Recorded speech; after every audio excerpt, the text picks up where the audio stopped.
Abashuje mbifuriza n'ikaze nshuti bakunzi b'amakuru y'iteganyagihe mwateguriwe n'ikigo cy'u Rwanda cy'ubumenyi bw'ikirere Meteo Rwanda. Tujye kuri biteganyagihe ryo ku munsi w'ejo ku itariki ya mbere Nyakanga uyu mwaka wa 2025. Turaza kureba amasaha mu gitondo ndetse turebe n'amasaha y'igicamunsi tuze gukomoza no ku minsi iri imbere itanu. Duhereye kuri uyu munsi rero mu masaha mu gitondo ndetse n'amasaha y'igicamunsi twaramukanye urunyurane rw'izuba n'ibicu hirya no hino mu gihugu byaje kwiyongera cyane mu bice by'uburengerazuba ku masaha y'igicamunsi. Gusa ibyo bicu nta mvura byatanze. Biteganyijwe ko kandi muri iri joro nabwo tuza kurarana ikirere kirimo ibicu byinshi, gusa nta mvura tuza kugira hirya no hino mu gihugu.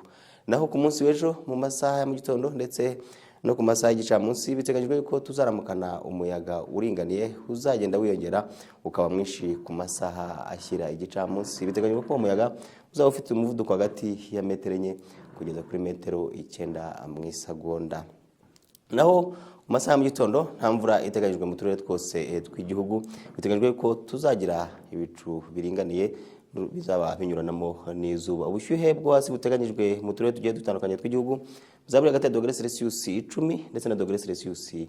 -10°C zizaboneka mu karere ka Nyabihu mu ntara y'uburengerazuba, akaba ari nako karere kazaba gakonje ugereranyije n'utundi turere mu gihugu.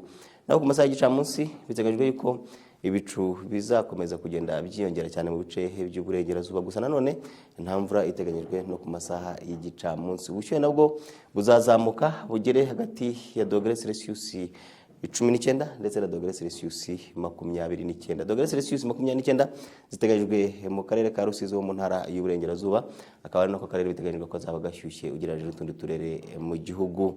Naho mu minsi 5 iri imbere biteganyijwe ko tuzakomeza kugira ikirere kiziganzamo izuba uhereye ku munsi w'ejo kugeza ku itariki 5 z'ukwezi tugiye gutangira ku munsi w'ejo. Byumvikane ko nta mvura duteganya muri iyo minsi 5 iri imbere. Soze mbabwira yuko ku munsi w'ejo biteganyijwe ko izuba rizarasa mu gitondo isaa 11:55 rikarenga ku mugoroba ku isaa 12 zuzuye. Mwakoze kubana natwe, mukomeze kugira ibihe byiza.